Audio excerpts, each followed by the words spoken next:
Hello everyone, Drew Wilson of Your Ear Gamer here, and today I got another update for my Minecraft adventure. In the previous video I talked about going into the nether and finding blaze, and one of the things I ended up doing with that, which is kind of a follow-up to that, is blaze can be used to create a brewing stand. So that allows you to make potions. As you can kind of tell, I already have a few. So I created a little chest of different things I had.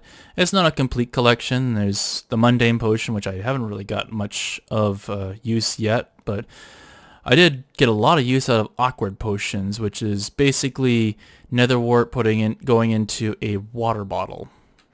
So the problem was I was trying to figure out where nether wart was, and luckily with that fortress that I found earlier, I did find some after exploring a little bit of it, which is actually a big reason why I ended up exploring it in the first place. So the question was, where am I going to plant some nether warts that would be convenient? And I decided to put it on top of my base. So yeah, this is my miniature nether wart farm. It has soul sand stuff, or soul soil, soul sand, one of the two anyway. The one with the faces on it. Let's put it that way. And I was able to plant a whole bunch of nether wart on top of it, and if I ever need nether wart, I got a ton of it up here. Rain doesn't affect it, daylight doesn't seem to affect it, so it's all good. And plus it's nice and out of the way, plus I can get up to it pretty easily. So I got my supply of that, but the big question is, where am I going to get to the next stage of this game? And to do that, you need to find strongholds. And unlike the fortresses, there are actually items that you can use to find a fortress. And that's specifically Eye of Ender. And the Eye of Ender is used by just combining an ender pearl and a blaze.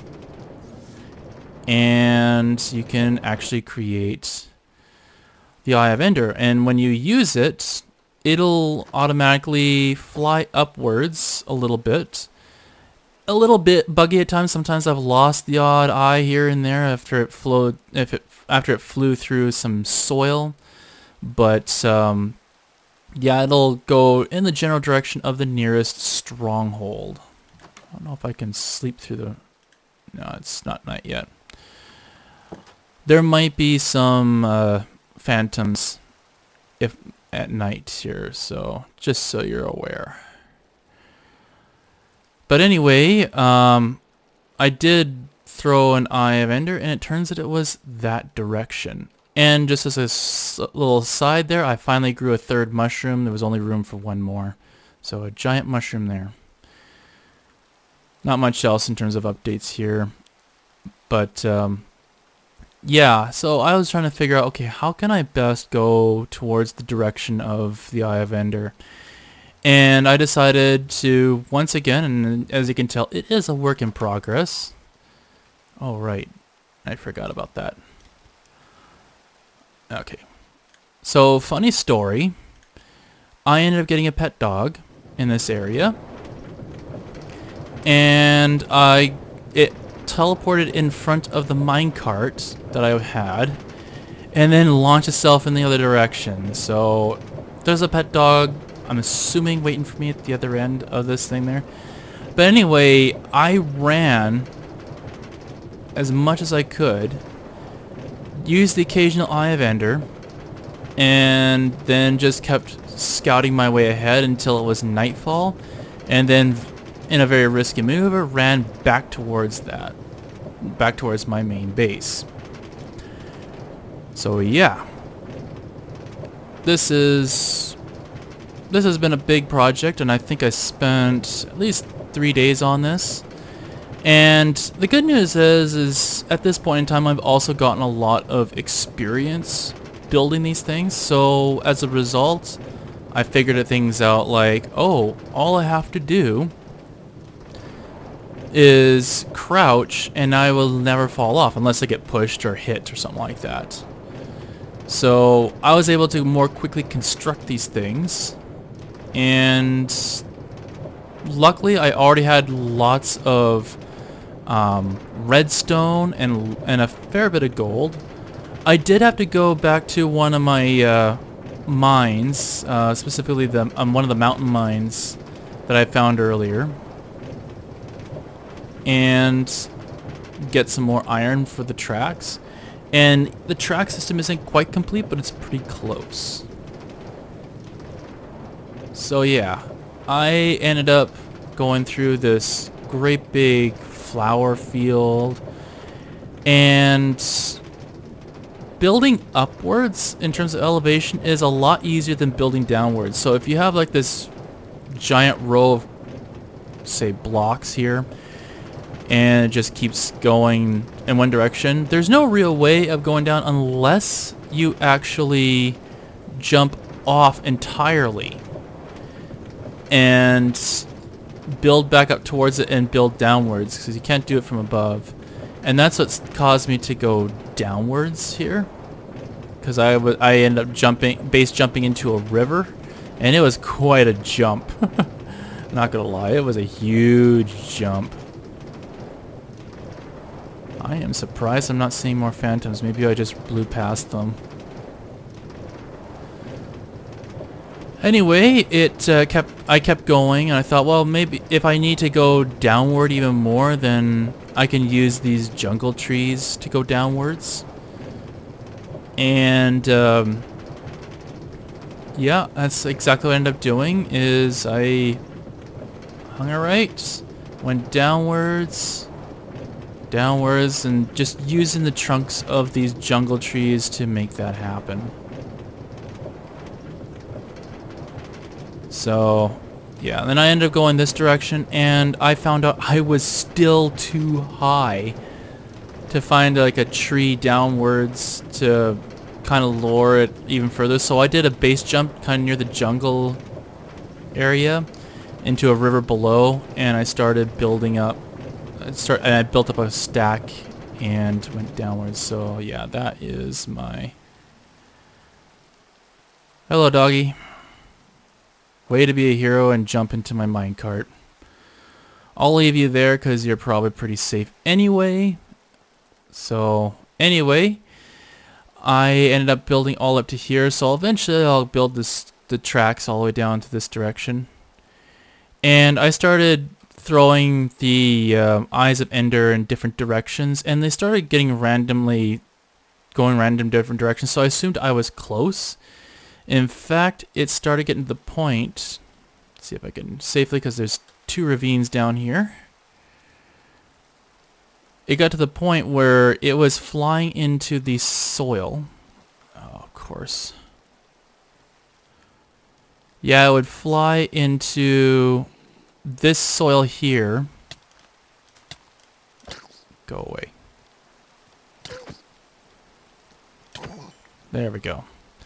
And it would shoot out into the water, so I had to go and collect them. But anyway, I assumed I was in the right location. So I started digging down and just kept digging down and not really seeing anything. And I was like, I hope I didn't go into a wrong direction when doing this. So I kind of started this just in case I needed it, and I went down this direction, and suddenly I found myself into this huge cave system. So I did some exploring, trying to figure out, okay, what do I need to do here? Ended up coming up with a dead end, and then I found this massive glowstone, or not glowstone, a glowberry cave, which I didn't know was a thing.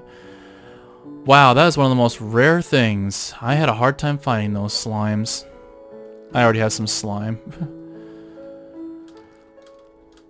But first time I've seen a slime in a long time. But anyway, like, I looked all over the place, and I didn't see anything that resembled a stronghold at all. This was the result of me slapping a couple blocks over here. And so I started using my coordinates to kind of come closer, and I thought, well, I'll start with this layer here to see if I'm close at all. So I started digging this way, and then I thought, well, I'm sufficiently in here. I'll dig downwards just to see what I end up finding. And that's when I ran into a considerable amount of good luck, because I started hearing sounds I haven't heard before in this game. Turns out it's the sound of silverfish, and that is actually a sign that you're close to one of these. And I dug down straight into the nether portal room. Yeah, this was extraordinarily lucky because these strongholds are huge, and just digging down and getting a nether portal, or not an end portal right away, is massive.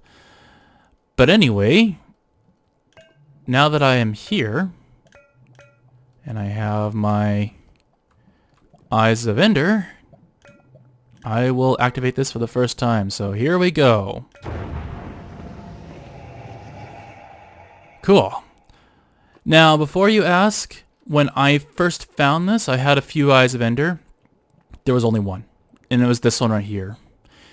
And this will get me to the end here, and I don't believe I am fully prepared yet, so I will leave this as activated, but it's actually kind of cool, a cool effect. You just have like an animated GIF stationary in the background and just have that layer moving around with you. Yeah. Interesting. But anyway, huge step in the right direction. I did destroy the silverfish generator that was here. In case you're wondering what the rest of this looks like, there's a fountain here. There was fish here, but there's still one or two fish here. They just jumped out and end up like suffocating. But yeah, you have like little towers this way. You have chests that have things like iron in them. You have certain doors here. These doors have buttons which automatically close behind you, which obviously I didn't want to have any mess with. But this one has a geode in here too, which I thought was kind of cool. A glowberry with a geode, which is pretty awesome. Anyway, it does travel a little bit. There is a library in here. I don't know if I can find it right away necessarily. I don't know if I can find it. Anyway, it's a big area, and that library was just books, like just one layer of books, and that was about it. So if I never need books, I can actually raid that library at least. So there is that. Didn't really mess around too much in there necessarily, so I don't know if I'm missing something. But anyway, that is my update for now. I will just head over here, and that is it. Hope you enjoy this. Feel free to subscribe and like if you're enjoying this. I do have at least one or two more videos ahead, as far as I can tell. But anyway, until next time, what is your era?